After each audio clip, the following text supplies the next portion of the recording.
সময় গেলে নাকি ব্যথা কমে, তবে আমার কেন বাড়ে ব্যথা? কেননা আপনি সারাদিন অনলাইনে শয়তানি, প্রেম ভালোবাসা রিলেটেড আবর্জনাগুলো দেখছেন, লাইক কমেন্ট করছেন, ইউটিউবে ঢুকে ডিজিটাল বাইজিদের নাটক মুভিতে মেতে থাকেন।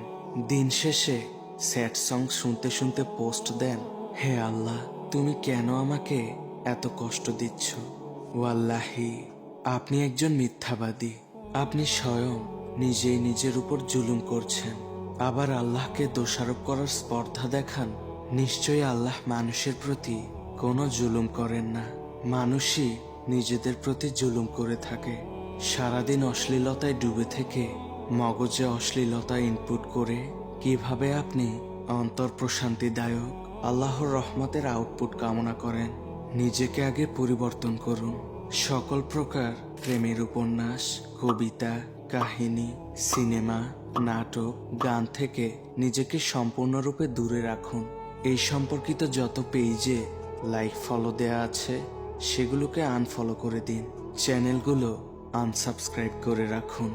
অনেকেই এই সকল ভদ্রবেশী অশ্লীল কন্টেন্টের ধোকায় হারাম সম্পর্কে জড়িয়ে পড়ে, কিংবা পূর্বের হারামের মোহ সহজে ভুলতে পারে না।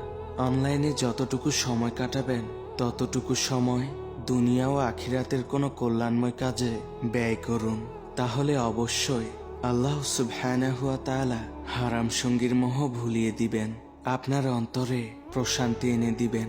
যারা ঈমান আনে এবং আল্লাহর স্মরণে যাদের অন্তর প্রশান্ত হয়, জেনে রাখো একমাত্র আল্লাহর স্মরণ দ্বারাই অন্তরসমূহ প্রশান্ত হয়।